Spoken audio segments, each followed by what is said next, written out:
19 नवंबर 1917 पंडित जवाहरलाल नेहरू के घर बेटी के रूप में जन्मी इंदिरा गांधी के बारे में किसको मालूम था कि एक दिन वो पूरे देश की बेटी बन जाएगी।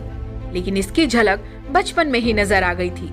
महात्मा गांधी के विचारों की छाया तले बड़ी हो रही इंदिरा गांधी ने बचपन में ही बाल चरखा संघ की स्थापना की, तो बाद में अपने बाल मित्रों की वानर सेना बनाकर आजादी के आंदोलन में सक्रिय भाग लेना शुरू कर दिया था, जिसके बाद 1942 में उनको जेल भी जाना पड़ा।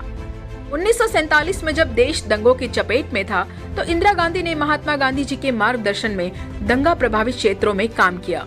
ये उनके मानवीय पक्ष को दर्शाता है, मगर उनकी असली परीक्षा होती है आजादी के बाद, पिता के साथ सहयोगी की भूमिका में और फिर देश की एकमात्र महिला प्रधानमंत्री के रूप में। और इंदिरा गांधी ने दोनों ही भूमिकाओं का सफलतापूर्वक निर्वहन किया। जब 1964 में नेहरू जी की मृत्यु हुई, तो पार्टी के तत्कालीन लोगों को महसूस हुआ कि इंदिरा गांधी को सरकार का हिस्सा होना चाहिए, और यहीं से राजनीति में उनका शासकीय सफर शुरू हुआ।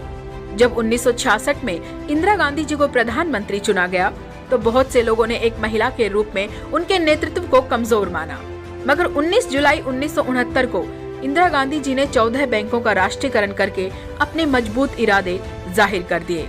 और ये राष्ट्रीयकरण किया गया हरित क्रांति को मजबूत करने के लिए, जिससे फिर आगे चलकर हमारे किसान समृद्ध हुए, बैंक गांव के दरवाजे पहुंचे और लोगों को आसानी से पैसा मिलने लगा।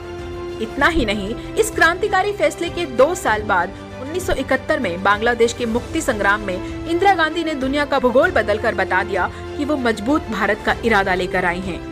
इतना ही नहीं, 1974 में पोखरण परमाणु परीक्षण करके इंदिरा गांधी ने दुनिया को संदेश दिया कि बुद्ध की ये भूमि आत्मरक्षा और स्वाभिमान के लिए खुद को हमेशा मजबूत रखेगी और संप्रभुता के साथ कोई समझौता नहीं किया जाएगा।